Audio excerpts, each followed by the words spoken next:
Oke, bismillahirrahmanirrahim. Assalamualaikum warahmatullahi wabarakatuh. Saudara-saudara sekalian, pada sesi kali ini saya akan menceritakan tentang hal-hal yang berkaitan dengan perjanjian internasional.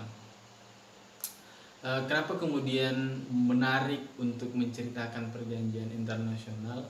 Sebagaimana yang Anda ketahui bahwa kalau bicara tentang hukum internasional, perjanjian internasional merupakan salah satu sumber hukum yang tidak bisa dipisahkan dari hukum internasional.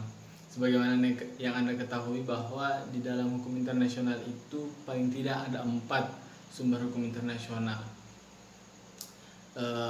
Pertama yaitu perjanjian internasional itu sendiri, kemudian international custom atau kebiasaan internasional, kemudian ada prinsip-prinsip umum yang diakui dan dianut oleh sejumlah negara, kemudian ada putusan pengadilan dan ajaran para sarjana hukum. Nah, pada bagian perjanjian internasional inilah yang kemudian akan kita elaborasi lebih lanjut, mulai dari latar belakang, kemudian bentuk-bentuknya, macam-macam perjanjian internasional, sampai dengan berakhirnya perjanjian internasional itu sendiri. Nah, pada bagian yang awal ini teman-teman sekalian, saya ingin menceritakan sedikit latar belakang dan pengertian perjanjian internasional itu sendiri. Nah, saya akan mulai dengan menceritakan tentang latar belakang perjanjian internasional. Nah, kalau kita lihat sebenarnya perjanjian internasional itu merupakan perwujudan atau realisasi dari hubungan-hubungan internasional. Kalau Anda coba misalnya melihat bentuk-bentuk perjanjian internasional, maka sebenarnya itu merupakan pengejawantahan atau perwujudan dari hubungan internasional itu sendiri. Jadi misalnya ketika ada hubungan internasional yang berkaitan dengan batas-batas negara atau landas kontinen suatu negara, maka pasti wujudnya merupakan perjanjian internasional. Ketika ada hubungan internasional yang berkaitan dengan perdagangan misalnya atau kesehatan, maka wujudnya pasti berupa perjanjian internasional.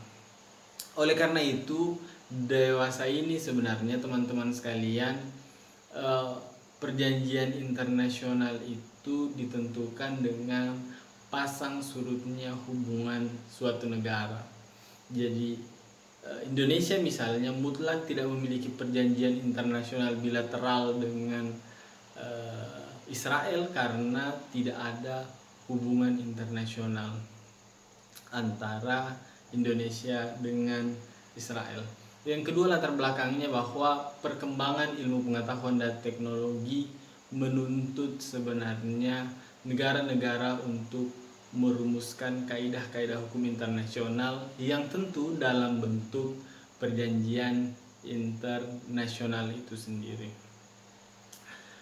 Yang ketiga, perjanjian internasional itu tentu karena dia banyak dirumuskan dalam bentuk tertulis, oleh karena itu perjanjian internasional itu pasti lebih menjamin kepastian hukum.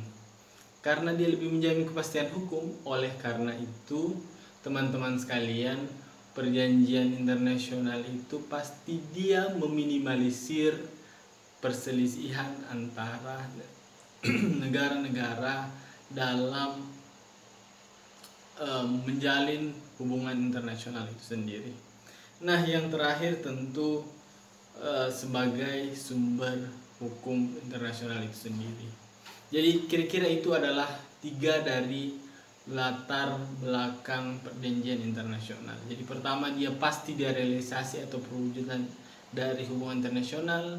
Yang kedua, dia pasti konsekuensi logis dari perkembangan ilmu pengetahuan dan teknologi. Yang keempat, dia pasti menjamin kepastian hukum dan meminimalisir sengketa di antara negara-negara. Dan yang terakhir, pasti dia menjadi sumber hukum internasional. Nah, selanjutnya saya akan menceritakan tentang pengertian perjanjian internasional sendiri.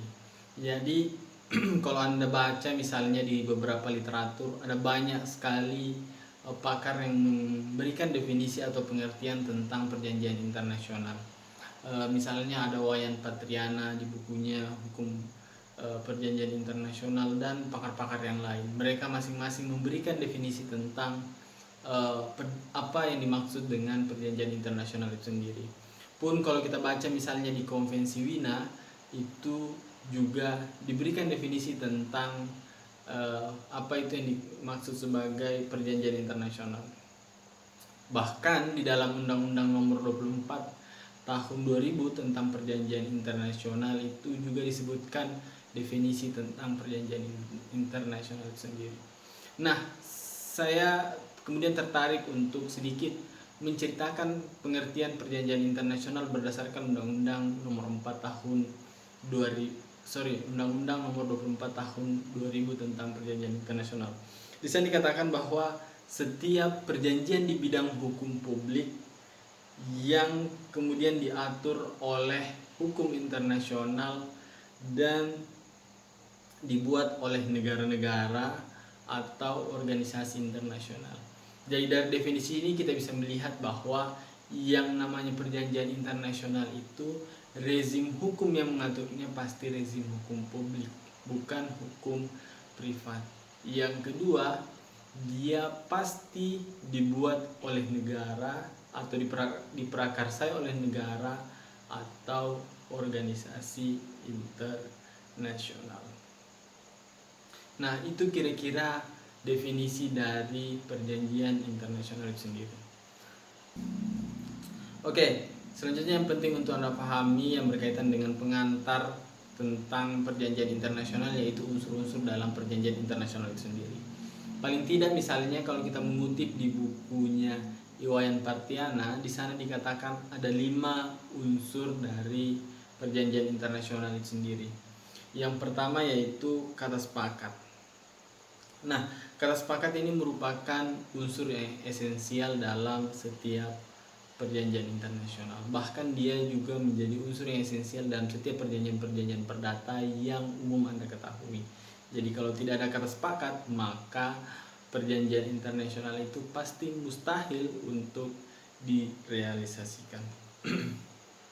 Nah, rumusan pasal-pasal di dalam perjanjian internasional itu adalah cerminan kesepakatan-kesepakatan dari para pihak, entah itu antara negara dengan negara, entah itu antara negara dengan organisasi internasional. Unsur yang kedua yang penting dalam setiap perjanjian internasional yaitu adalah subjek hukum. Nah, subjek hukum di sini tergantung pada konteks perjanjian internasional itu sendiri.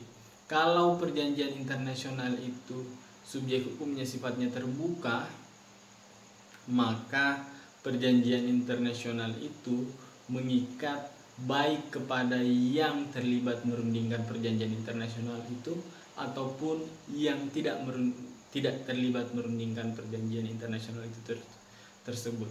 Sedangkan misalnya dalam perjanjian internasional yang subjek hukumnya sifatnya tertutup, dia hanya mengikat pada pihak-pihak yang turut serta merundingkan perjanjian internasional tersebut.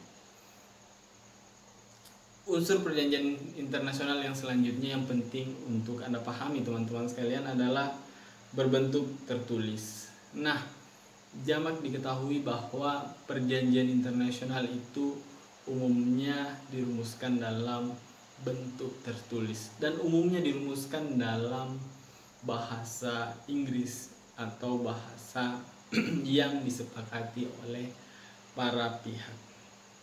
Kenapa dia dirumuskan dalam bentuk tertulis? Sebagaimana yang Anda ketahui, kalau dia dalam bentuk tertulis, pasti dia lebih menjamin kepastian hukum dan keadilan. Unsur yang keempat yang penting dalam perjanjian internasional yaitu objek dari perjanjian internasional tersebut. Nah, tidak mungkin suatu perjanjian internasional tanpa objek, karena latar belakang lahirnya suatu perjanjian internasional pasti latar belakangi pada objek yang dirasa perlu untuk diatur melalui kaidah-kaidah hukum internasional. Nah, teman-teman sekalian, biasanya objek perjanjian internasional itu biasanya diadopsi menjadi judul perjanjian internasional. Silahkan anda cari dalam literatur yang menceritakan tentang perjanjian internasional. Pasti perjanjian internasional itu objeknya menjadi judul perjanjian internasional sendiri. Nah, unsur terakhir yang penting dalam perjanjian internasional yaitu tunduk pada hukum internasional. Jadi setiap perjanjian internasional itu pasti tunduk pada mekanisme yang ditentukan oleh hukum internasional, mulai dari perumusan naskah, perundingan, persetujuan, pengundangan atau ratifikasi, kemudian sampai dengan berakhirnya perjanjian internasional itu mutlak dia tunduk pada rezim hukum internasional atau tunduk pada mekanisme-mekanisme yang ditentukan dalam hukum internasional itu sendiri. Saya kira demikian tentang pengantar mengenai perjanjian internasional. Tetap nantikan video-video selanjutnya yang bercerita tentang perjanjian internasional itu sendiri. Saya akhiri billahi taufiq hidayah. Wassalamualaikum warahmatullahi wabarakatuh.